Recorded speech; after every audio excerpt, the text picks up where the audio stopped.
네,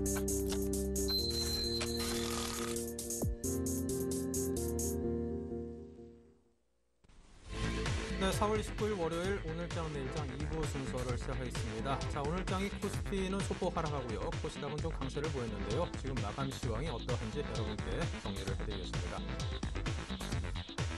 네, 조금 전에 오늘 장이 끝났습니다. 코스피는 오늘 1940선은 지켜낸 채로 마쳤습니다. 3.84포인트가 하락을 해서 1940선에서 딱 마쳤습니다. 네, 수급을 보면요. 외국인이 1,736억 원어치 꽤나 많이 팔았네요. 기관이 1,196억 원으로 매수를 하며 오늘 코스피를 방어했고요. 개인도 소폭 매수의 힘을 보탰습니다. 코스닥은요. 3포인트가 올랐습니다. 568.37로 장을 마쳤습니다. 네, 외국인이 코스닥에서는 사들였죠. 두 자릿수입니다. 73억, 그리고 기관이 32억 원어치를 팔았습니다. 원달러 환율은 5원이 내렸습니다. 5.1원이 빠진 1,107.2원입니다.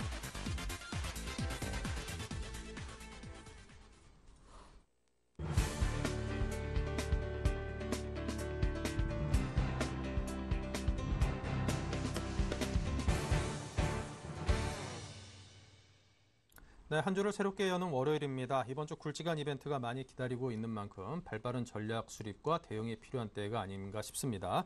자, 이렇게 중요한 때일수록 아주 실력 있는 또 우리 리서치 센터장님께 그 의견을 들어서 도움을 받아야겠습니다. KDB 대우증권 리서치 센터의 홍성국 센터장님을 연결하겠습니다. 안녕하십니까? 안녕하세요. 네, 정말 오랜만에 뵙겠습니다. 네, 안녕하세요. 예, 자, 연초 새 정부의 경제 부양 기대감 등으로 논의 많이 나왔습니다. 하지만 현재 시장은 그다지 또 힘을 많이 받고 있는 분위기는 느껴지지 않는데요. 그 원인이 어디에 있다라고 분석을 하시는지요? 가장 중요한 것은 투자가들의 심리가 상당히 불안하다는 데 있고요. 그 불안을 가중시킨 것은 연초에 우리가 봤던 기본 가정, 미국은 계속 좋고 중국은 어려우나 좀 좋아질 거다. 이유도 또 낮을 거다. 뭐 이런 생각들을 갖고 있었는데 이것이 한 3월을 지나면서부터 4월부터 가정이 변화하고 있는 겁니다. 그럼 미국이 견조하긴 하나 이제 이 시퀘스터를 하고 그러면서 미국에서 경제가 실물 경제가 약간 둔화되고 있고요. 이에 반해서 중국이나 EU는 여전히 상당히 부진한 상태가 유지되고 있고 한국의 경우에는 뭐 남북 문제도 있고 또 엔화 약세라는 또 구조적인 변수까지 있다 보니까 시장을 쳐다보는 기본 가정이 바뀐 거죠. 그래서 주식은 싸지만 모멘텀이 안 보이기 때문에 투자가들이 시장에서 이렇게 적극적으로 대응하기도 어려운 게 사실이고 또 그만큼 모멘텀을 찾기 어려운 게 현재의 분위기가 아닌가 생각됩니다. 자, 그렇다면 이런 문제가 좀 하반기에는 개선될 수 있을지 궁금하고요. 개선될 가능성이 크다라면은 지금 좀 쌀 때 사두면은 수익이 꽤 날 수 있지 않겠는가, 그런 기대감을 가져볼 수도 있지 않을까 싶습니다. 지금이 매수 적기로 활용해 볼 만한 시기라고 보시는지 의견도 여쭙고 싶네요. 네, 큰 그림으로 놓고 보게 되면은 지금 매수 적기는 맞습니다. 왜냐하면 주가가 여전히 금리 대비로 보건 뭐 다른 나라와 비교해 봤을 때도 한국 시장이 싼 건 사실입니다. 그런데 지금 우리가 하반기에 경기가 회복돼서 이것이 주가로 연결되기까지에는 많이 거쳐야 될 과정들이 많이 있습니다. 앞서 말씀드린 대로 모멘텀이 발생하려고 하게 되면은 중국이 본격적으로 공격적인 경제 정책을 펴는 모습이 나와야 되고요. 유럽도 역시 마찬가지로 이제 긴축에서 확장적인 통화 정책으로 전환이 돼야 되고요. 미국은 부채 한도 확대 문제도 있죠.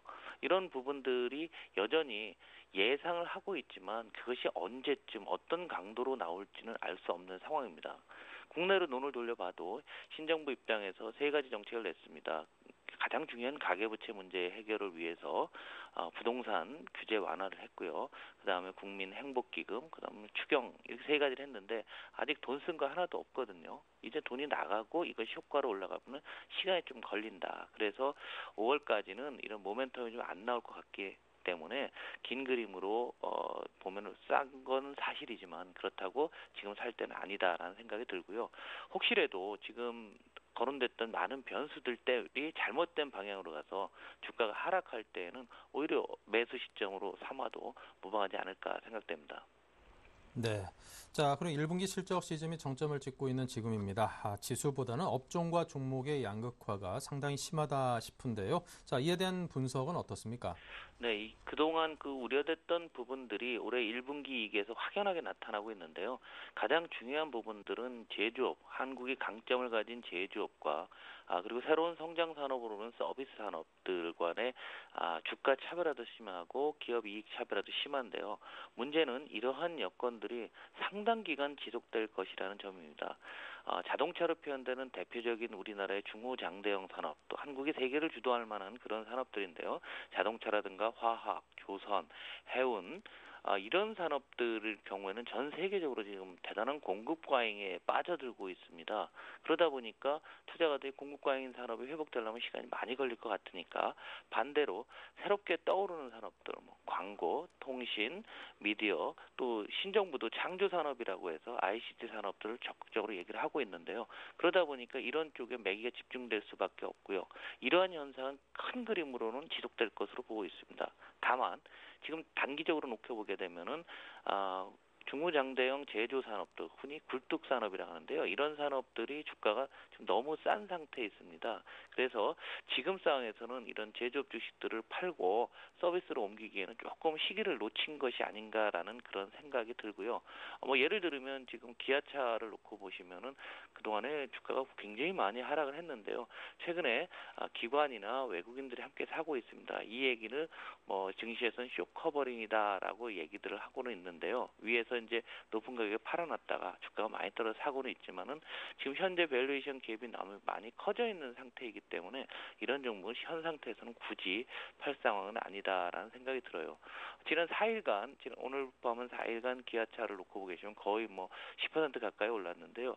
이렇게 갭이 멀어지게 되니까 제조업들이 지금 상대적으로 조금 안정감을 좀 보이는 그런 상황입니다. 그래서 장기적으로는 서비스업이 맞지만 지금 제조업이 너무 싸기 때문에 이런 차별화는 지속되겠지만 짧게 놓고 뭐 한 5월만 놓고 봤을 때는 이 차별화가 그렇게 심하지는 않을 것 같고요. 그럼 제조업 중에 언제쯤 한번 제대로 반등이 나옵니까라는 건데요. 이것의 핵심은 중국에 있습니다. 중국 경기가 회복된다고 하게 되면은 우리나라 수출하는 많은 또 우리가 지금 어려운 산업들은 다 중국 의존도가 높은 산업이기 때문에 중국 경제가 제대로 돌아서는 모습이 보인다든가 아니면 중국 정부가 강력한 경기 부양책을 실시하게 될 경우에는 이런 제조업 주식도 올라갈 수 있는 그런 부분이기 때문에 조금 여유 있게 보여주셔야 될 것 같습니다. 네.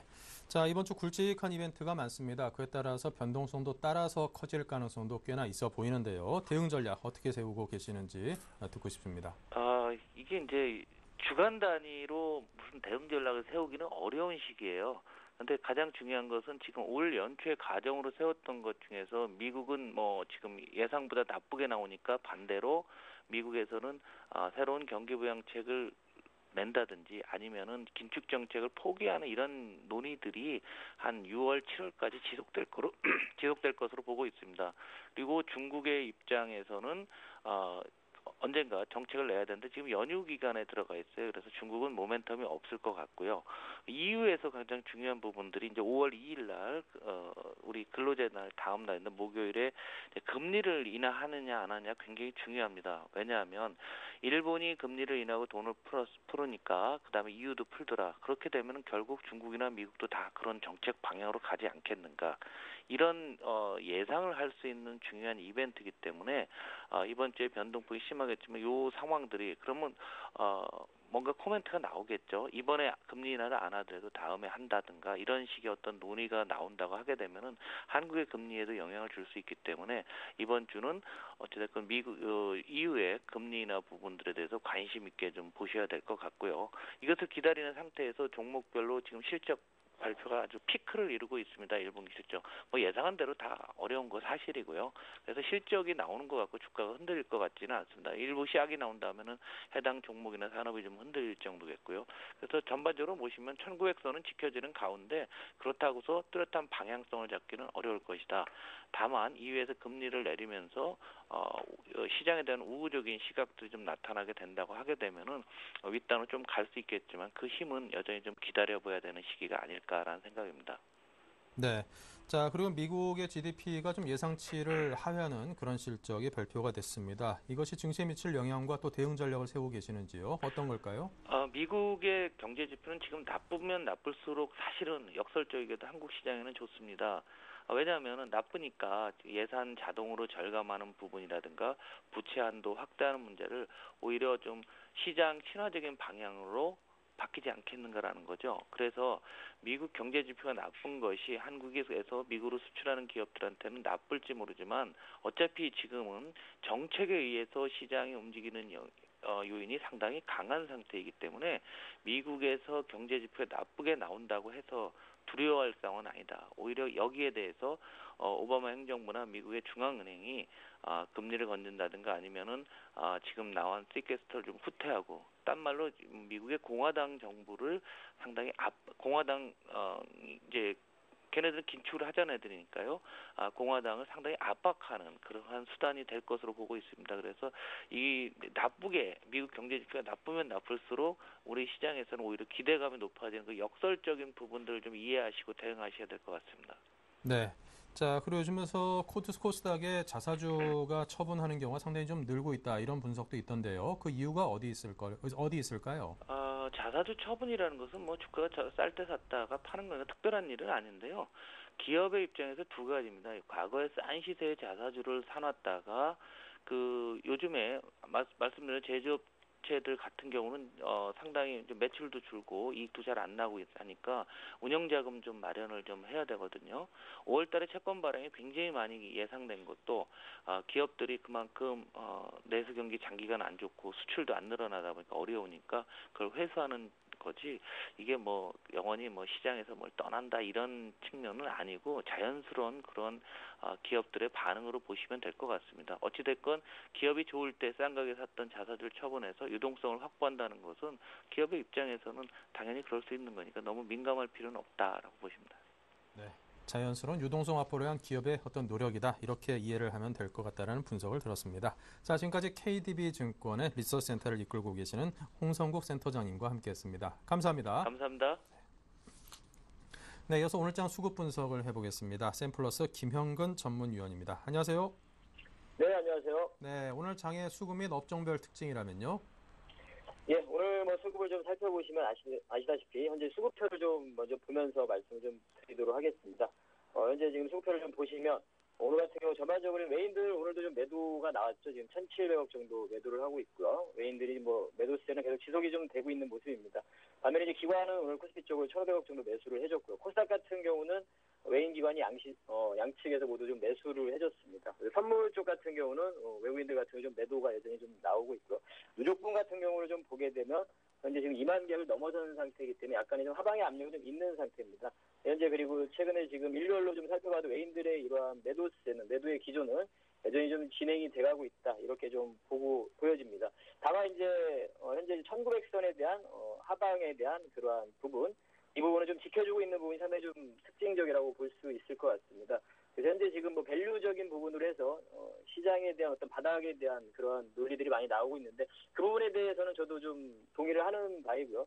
현재 지금 오늘 같은 경우도 거래대금 자체도 현재 3조 원대, 3조 한 5천억 정도 거래대금이 좀 나타났는데 거래대금도 상당히 좀 적은 그러한 상태입니다. 그래서 최근에 좀 강하게 반등을 준 이후에 약간의 좀 숨고르기를 보여주고 있지 않나 좀 이렇게 보여집니다. 반면에 이제 코스닥 같은 경우는 현재 지금 뭐 최고가의 모습을 보여주고 있는데요. 오늘도 568포인트를 보여줬습니다. 여러분도 최근에 뭐 많이 보셨다시피 이러한 장기간의 이러한 박스의 상단 부위를 코스닥 시장 같은 경우는 돌파를 한 모습이죠. 그래서 당분간에 이러한 종목별로의 이러한 중소형주들의 강세 이런 부분은 여전히 진행이 되고 있다. 여전히 그렇게 좀 봐야 될 것 같습니다. 코스피 시장 같은 경우에 어떤 방향성 부분은 아직까지는 좀 논하기에는 좀 어려운 국면이 아닌가. 1900선은 좀 바닥이라는 부분은 어느 정도 좀 동의를 합니다만 왜냐하면 지금 민감주들이 어떤 반등의 시기이기 때문에 그렇다고 보여집니다.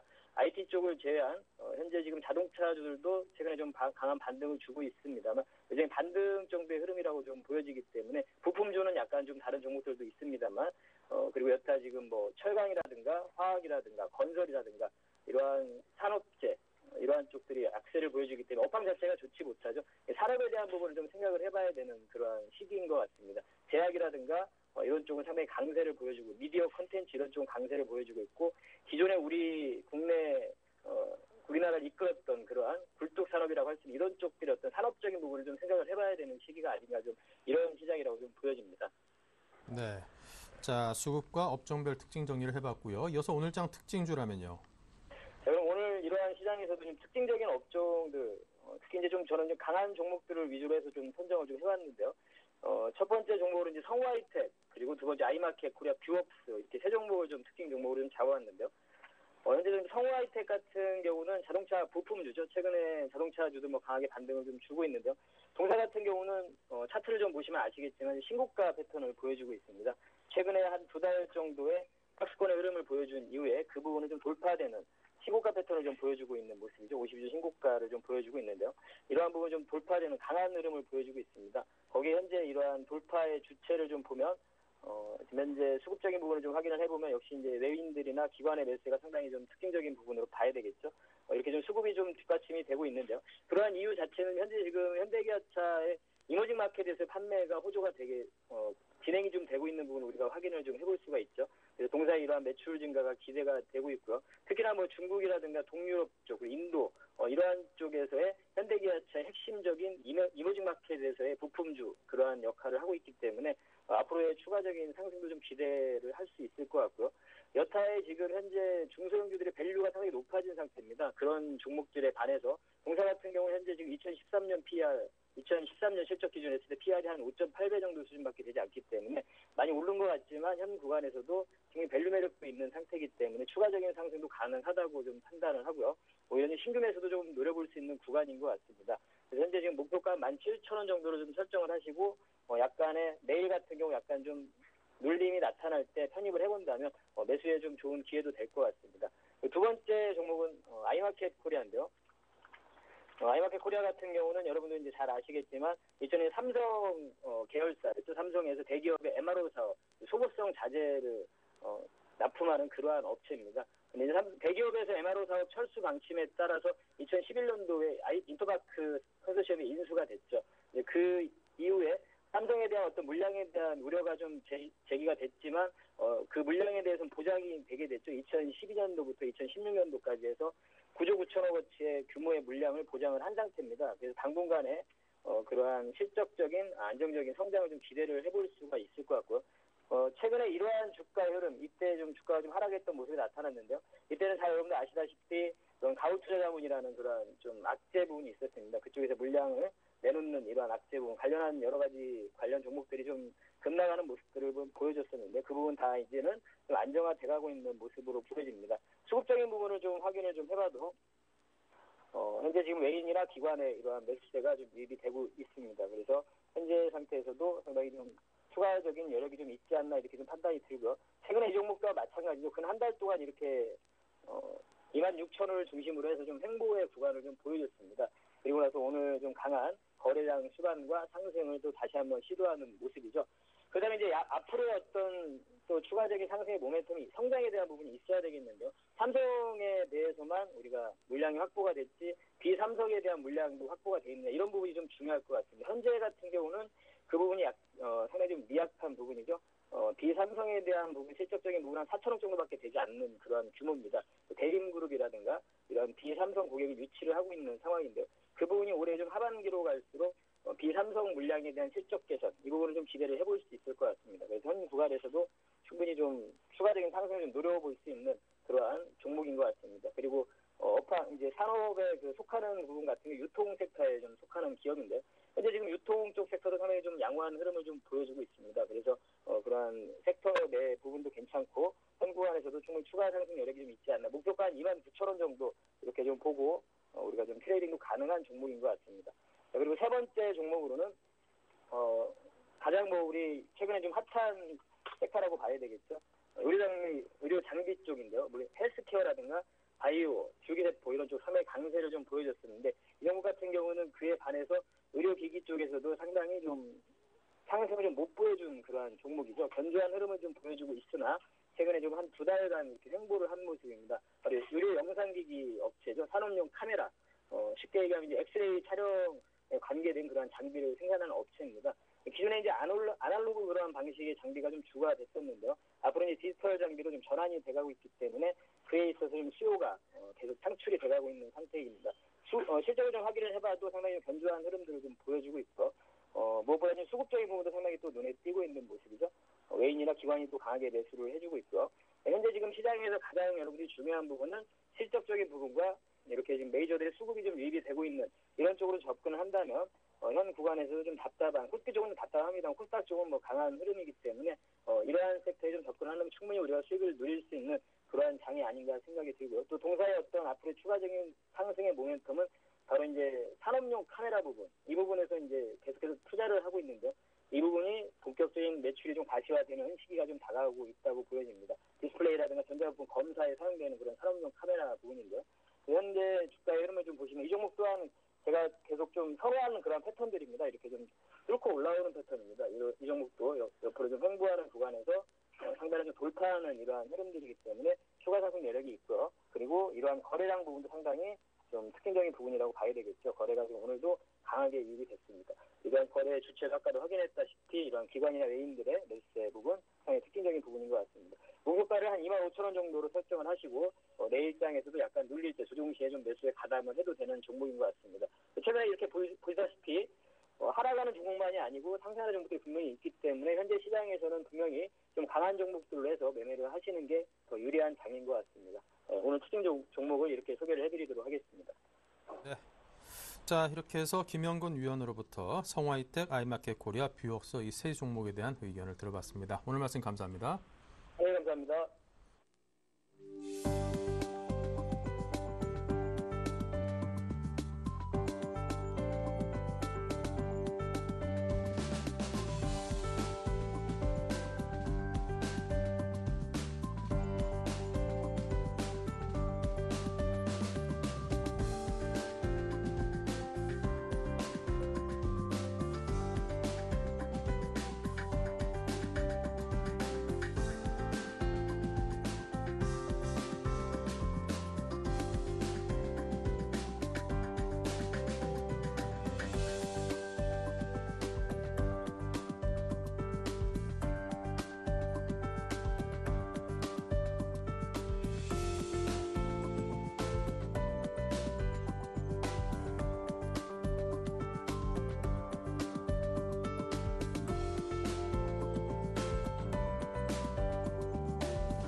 네, 내일장 다이렉트 전략을 또 세워봐야죠. 오늘은 한화투자증권 올림픽점의 최용준 과장, 이명수 전문가 두 분을 모셨습니다. 어서 오십시오. 안녕하세요. 네, 다이렉트 전략 어떤 것들인지 화면으로 보시죠. 네, 주식을 살까, 종목 선정법은 뭘 살까입니다. 네, 이에 대해서 최용준 과장은 종목별 차별화 접근, 낙폭과대 그리고 실적주를, 종목은 디지텍 시스템을 꼽았고요. 이명수 전문가는 턴어라운드 종목과 종목별 차별화 전략을 말했습니다. 종목으로 제일모직을 손꼽았습니다. 네, 종목별로 차별적 접근을 해야 한다라는 의견을 주신 최용준 과장의 주식을 살까에 대한 의견부터 듣겠습니다. 예, 오늘 일단은 지수가 큰 폭으로 하락을 하지는 않았었는데 전반적으로 상승에 대한 모멘텀은 아직까지는 조금은 약한 상황입니다. 하지만 시장이 꺾였다기보다는 이제 시장에서 이제 불안정성 요소가 아직까지는 조금 남아있다라고 보시면 될 것 같고요. 지금 하지만 이제 한국 관련 외국인 펀드로 자금은 계속 들어오고 있는 상황이에요. 33주째 계속 들어오고 있는데 이번 달 이제 3월 말부터 4월 초 같은 경우에는 아무래도 일본 시장이 집행했던 부분이 많다라는 부분을 감안하셔야 될 것 같고요. 하지만 일시적인 유출 후에 다시 들어오는 자금들이 추이를 유지한다고 하면은 일본 엔화가 추가적인 약세 가능성도 있지만은 이거 예전에 이제 일본이 지금 양적 완화 정책에 썼던 규모가 FRB에서 쓴 규모의 90% 수준이기 때문에 여기서 추가적으로 더 강력한 정책을 쓰기는 쉽지 않다라는 부분을 감안했을 때 미국이 그 이제 일본 엔화 약세에 대해서 어느 정도 용인했던 부분들이 있지만 어느 정도 막바지 정도 왔지 않겠냐 이렇게 보는 의견이 지배적이고요. 그렇게 보는 이유가 이제 자동차 관련주들이 이제 계속 상승할지는 봐야 되겠지만 일반 기술적으로 이제 하단을 조금 지지하면서 올라온 이후에 대형주들이 한 차례 상승을 해주고 그리고 부품주들이 상승을 해주면서 조금씩 이제 바닥을 다지는 모습을 보여주고 있다는 측면에서 시장에서 조금 긍정적으로 보셔야 될 것 같고요. 일단은 시장이 지금 이 시점에서 이제 추가적으로 상승을 할 것이냐 말 것이냐가 가장 큰 요인인 것 같습니다. 일단 이제 코스피 차트를 한번 보고 일단 말씀드리겠습니다. 일단 이제 코스피 주봉 차트인데요. 예전에 이제 시장이 이제 장기 박스권에 갇혔던 이제 2011년 하반기 이후에 코스피 지수가 이제 10% 이상 상승을 기록했던 것을 보게 되면 2012년 1월 달부터 2월 달 사이도 한 10% 정도 상승을 했었고요. 그리고 8월 달에서 9월 달 사이도 10% 상승을 했었고, 그리고 11월 달에서 12월 사이에도 한 차례 좀 큰 상승을 가져왔었습니다. 이때 추이를 보게 되면은 이제 유럽과 미국 둘 중에 한 군데에서 이제 금융 완화 정책이 실시된 이후에 주가가 상승했던 그런 측면들이 있습니다. 이번에 5월 2일 날 제20에서 통화 정책 회의에서 금리 인하를 하느냐 마냐 그런 얘기가 나오지만 조금이라도 완화 얘기가 나온다고 하면은 다시 한번 모멘텀이 되지 않겠냐 이렇게 보는 그런 기술적인 의견도 좀 참조를 하시고요. 하지만 이제 지금 현재 주가 수준을 보게 되면 1900선에서는 어느 정도 지지를 해준 움직임이기 때문에 1900선 근처에 왔을 때는 좀 매수 전략을 접근하시되 종목별로 여전히 차별화 관점이 접근을 하실 부분을 조금 참고하셔야 될 것 같고요. 오늘도 매물이만 외국인 매도세가 나오긴 했지만 여전히 삼성전자 쪽으로 좀 많이 집중됐다라는 측면들 감안하시고 자동차 관련주들이 아직 완전히 턴언러를 했다고 보기는 어렵지만 그래도 어느 정도 지지해주고 있는 움직임을 보여주고 있기 때문에 그런 부분을 어느 정도 참조를 하셔야 될 것 같고요. 동일 업종 내에서 지금 차별화 흐름이 계속해서 발생을 하고 있는 상황입니다. 뭐 아몰레드 관련주들 그리고 이제 터치 패널 관련 업종들 같은 경우도 오늘은 같이 상승을 하겠지만 많이 올라갔던 업종들은 일시적으로 눌림을 주는 부분들도 있고 차익 실현은 어느 정도 해가면서 간 측면들이 있기 때문에 그런 여러 가지 측면들을 감안하시고요.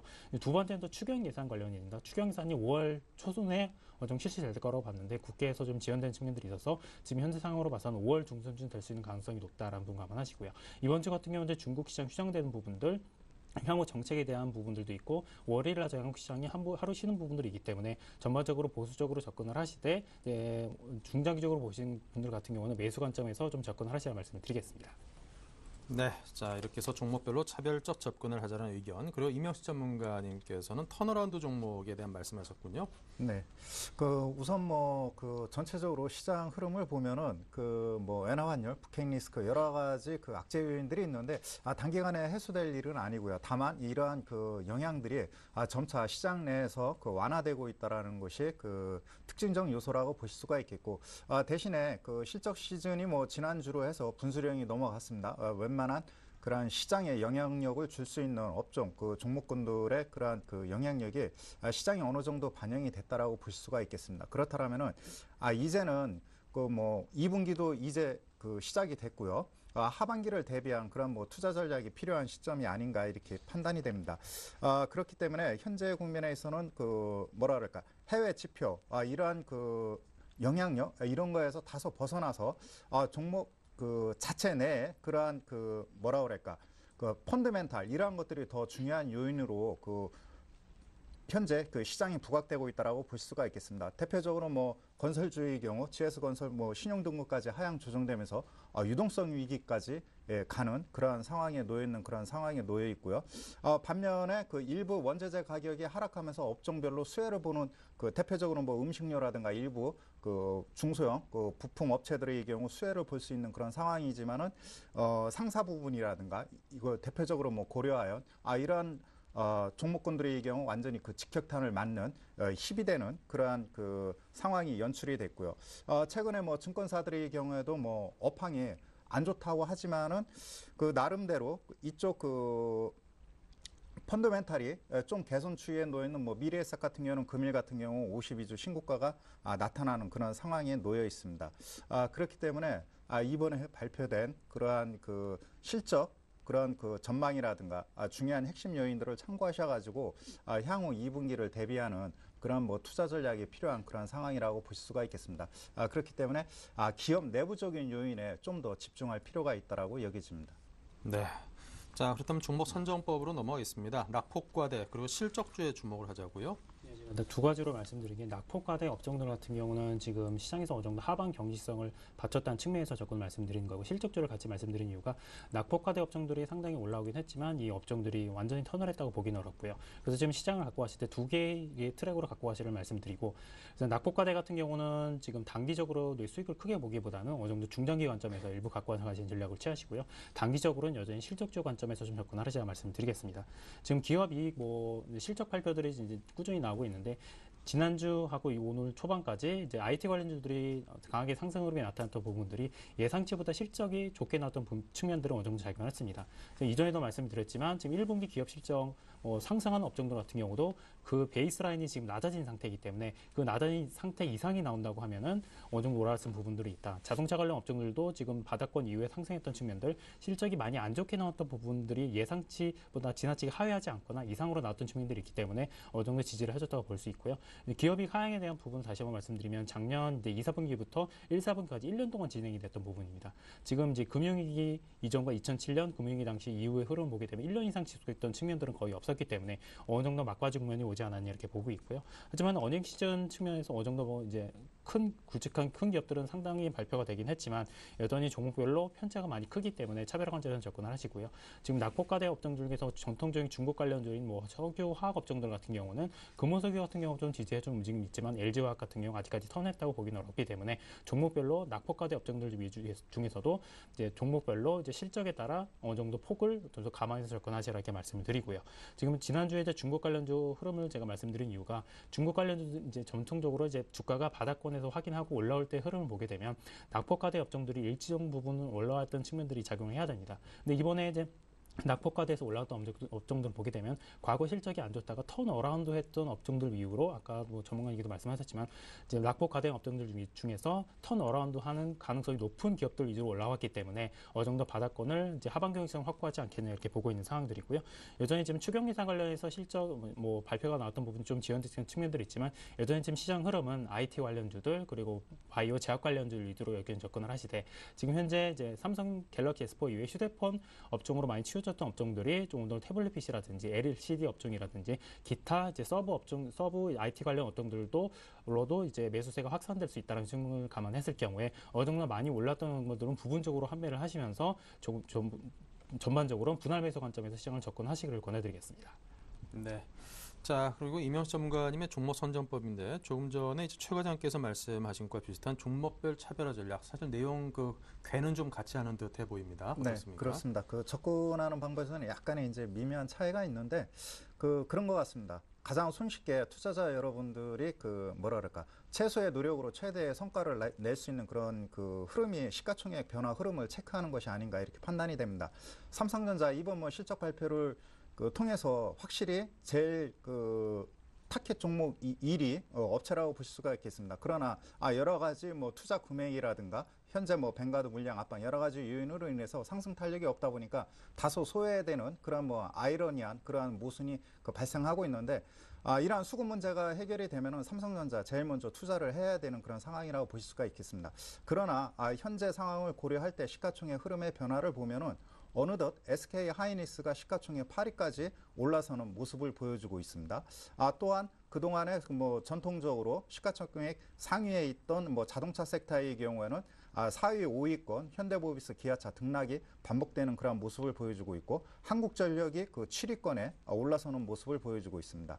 현대중공업의 경우에는 뭐 10위권으로 하락하는 모습을 보여주고 있고 반면에 LG전자의 경우에도 뭐 20위권, 하위권에 처져 있다가 최근에는 뭐 13위까지 올라서는 모습을 보여주고 있습니다. 즉 그 하반기에는 계속해서 IT 섹터, 특히 그 SK 하이닉스라든가 LG전자, 기타 그 옐로칩 중심 종목군들의 상승 모멘텀이 좀 더 가속화될 가능성이 크기 때문에 시가총액 흐름 변화에 주목할 필요가 있겠고요.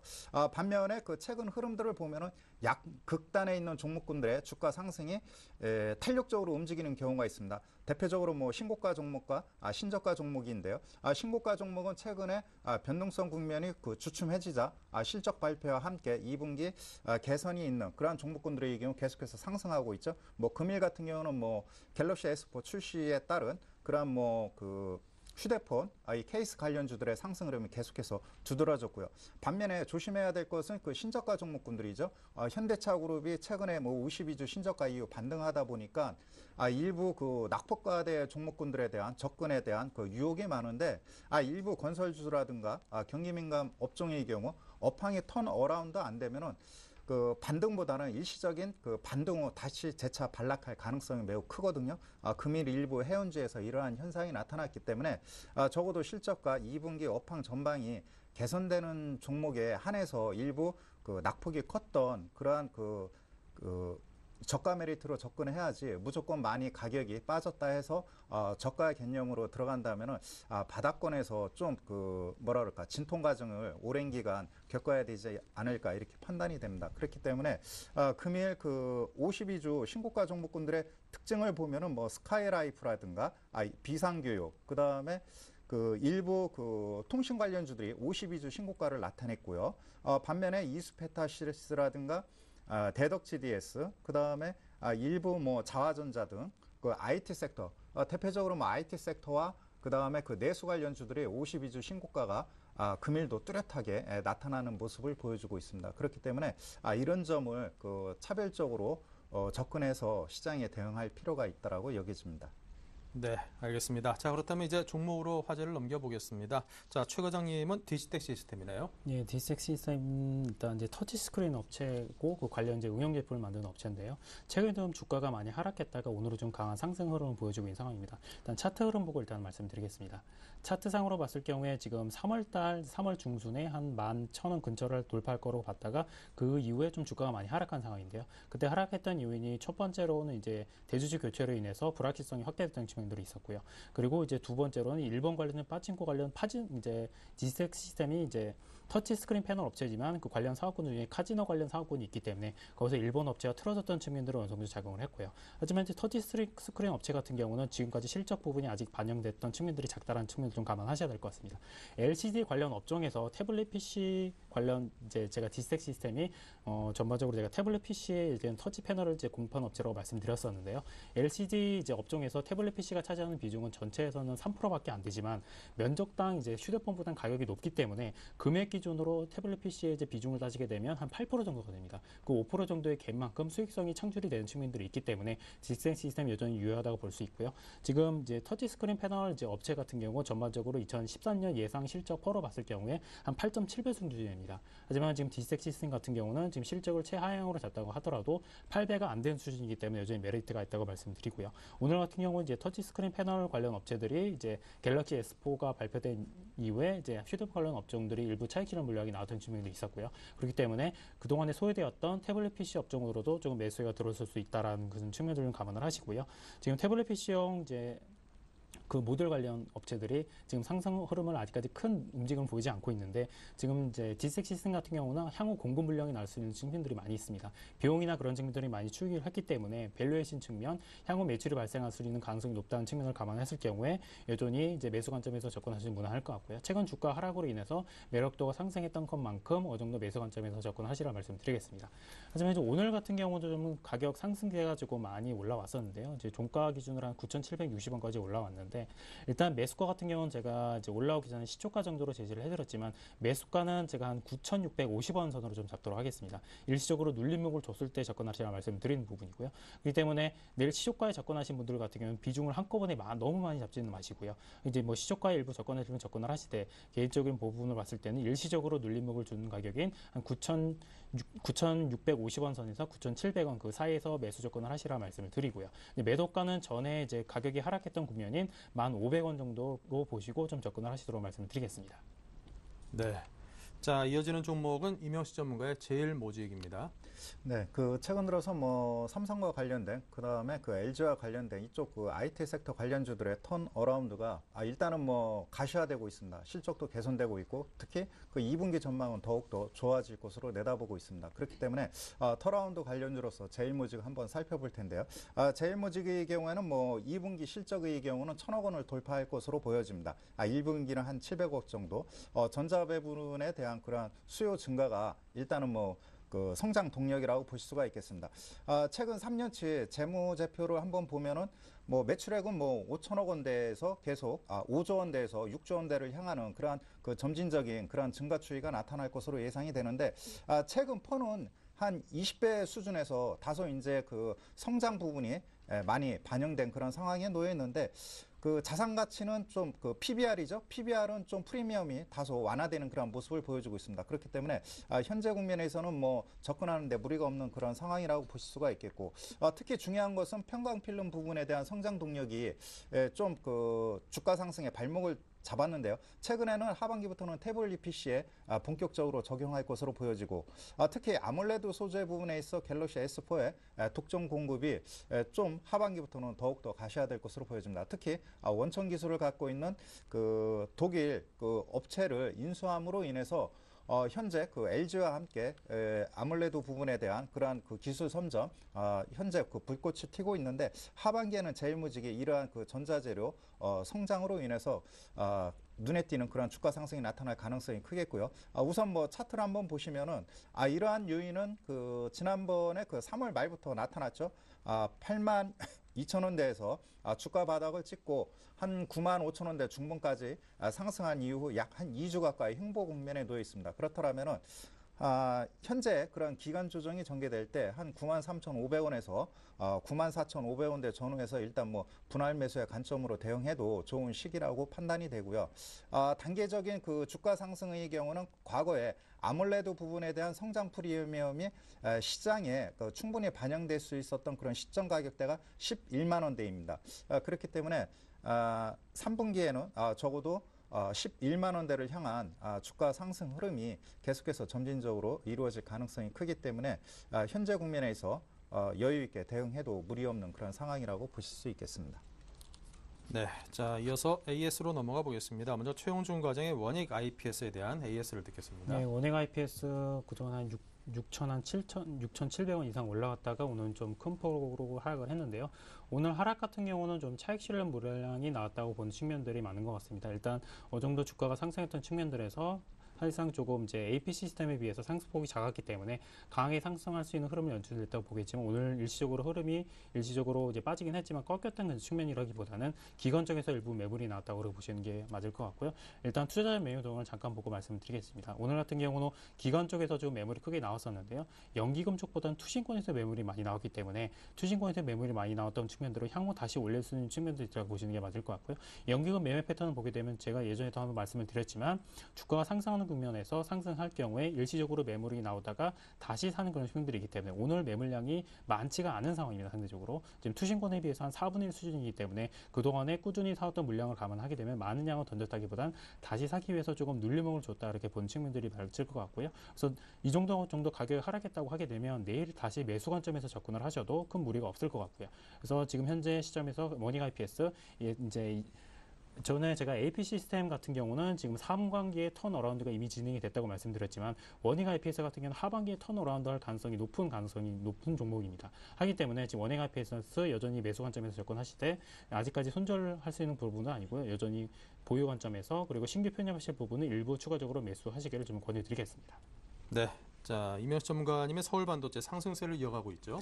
네, 그 뭐 최근 들어서 일부 뭐 IT 섹터 계속해서 뭐 순환 상승이 이러다 보니까 특히 그 휴대폰 쪽에 그 집중하는 그런 섹터들의 주가 상승이 그 크게 나타나다 보니까 다른 IT 섹터의 경우에는 점진적으로 상승함에도 불구하고 묻혀버리는 경우가 있습니다. 그렇기 때문에 그 현재의 흐름과 과거 흐름을 보면은 현재 그 주가 상승 52주 신고가가 나타났던 종목군들의 특징이 4개월 전, 6개월 전에 턴 어라운드 될 가능성이 주가에 반영이 되면서 현재 주가를 형성하고 있습니다. 그렇다면 금년도 하반기 섹터를 그 무리 없이 안정적인 그 가격에 매수해서 좋은 성과를 내려면은 턴 어라운드 관련된 그런 섹터에 집중할 필요가 있다고 여겨집니다. 서울 반도체의 경우 지난 일주일 전이죠. 한 6% 정도 크게 상승한 이후 5일째 기간 조정의 성격을 형성하고 있는데 최근 그 종목군들의 특징을 보면은 서울 반도체의 경우 2월 중순에 약 3만 원대 부근에서 대량 거래가 분출이 됐습니다. 그렇기 때문에 서울 반도체의 경우 일시적으로 변동성이 보인다 하더라도 3만 원대 이하권에서는 전후로 해서는 분할 매수로 적극 대응해도 좋은 그런 시점이라고 보실 수가 있겠습니다. 그렇기 때문에 일단 그 서울 반도체의 경우는 1분기 실적 아직 발표가 안 됐습니다. 1분기 실적보다는 2분기 실적 개선이 더욱 두드러질 가능성이 매우 크겠고요. 특히 그 지난번에 그 태블릿 PC 쪽으로 LED를 그 적용할 가능성도 염두되고 있기 때문에 일단 중요한 것은 그 조민용 시장에 더욱 그 포커스를 맞출 필요가 있겠고요. 최근에 그 뭐라 그럴까 원전 그 이상 고장으로 인해서 현재 그 발전 용량이 예비치를 그 상당히 그 위험 수준에 웃도는 그런 상황에 놓여 있습니다. 하반기에는 즉 그 6월, 7월 달에는 무더위가 본격적으로 더욱 그 가속화되면은 다시 한번 그 발전 용량의 한계가 있을 것으로 보여집니다. 정부에서도 이것을 인지해서 현재 그 LED 저감용 장치라든가 이런 것들을 적극 그 활용할 그런 계획에 놓여 있기 때문에 눈여겨봐야겠고요. 목표가의 경우에는 지난번에 그 말씀드린 바와 같이 LED 시장에 대한 그러한 그 침체가 그 본격화됐던 그런 가격대가 4만 원대를 이탈하는 그런 시점이었습니다. 그렇기 때문에 일단은 뭐 서울 반도체의 경우 그 턴 어라운드 그러한 그 내용들이 점진적으로 반영이 된다면은 적어도 3만 5천 원, 3만 6천 원대를 향한 그러한 그 상승 가격 회복은 무리가 없는 그런 상황이라고 보실 수가 있기 때문에 역시 분할 매수의 관점으로 접근할 수 있는 그런 좋은 시기라고 보실 수 있겠습니다. 네.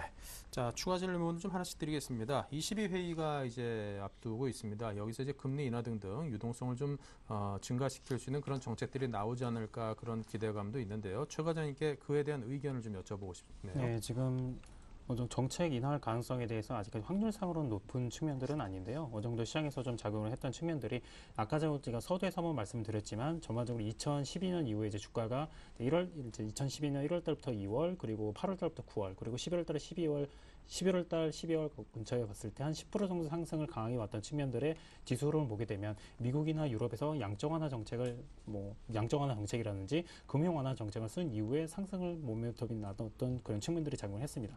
이번에도 만약에 금리 인하를 한다고 하게 되면 그런 측면들은 어느 정도 작용할 거로 보고 있는데 확률상으로 아직까지는 어느 정도 아주 이제 가능성이 아주 높은 부분은 아니고 어느 정도 반반 정도라고 보시는 게 맞을 것 같고요. 하지만 이제 금리 인하를 하게 된다고 하면은 주가 상승의 모멘텀으로 작용할 수 있는 측면들이 있다라고 보시면 될 것 같습니다. 네.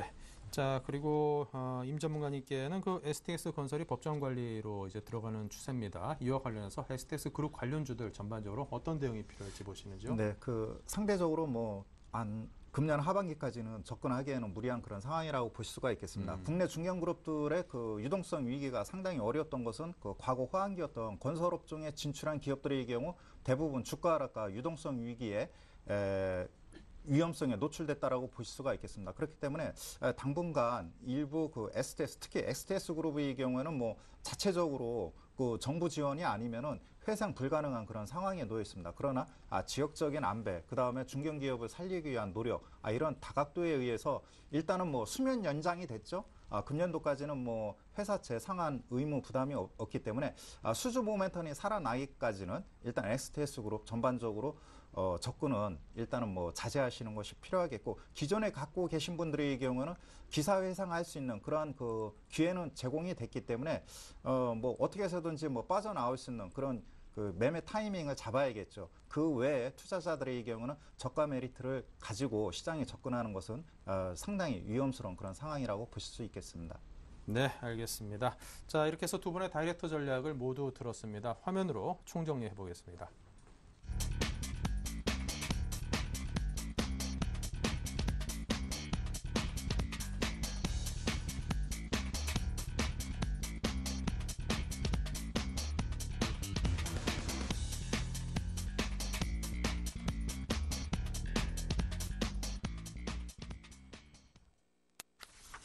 네, 자, 오늘 또 다이렉트 전략을 함께 수립해드렸습니다. 여러분께서 조금이라도 도움 받으셨으면 좋겠습니다. 지금까지 한화투자증권 올림픽점의 최용준 과장과 임영식 전문가 두 분과 함께했습니다. 감사합니다. 네, 오늘 월요일 순서 오늘장 내일장 1부, 2부 여기서 모두 마치겠습니다. 내일 화요일에 뵙겠습니다. 감사합니다.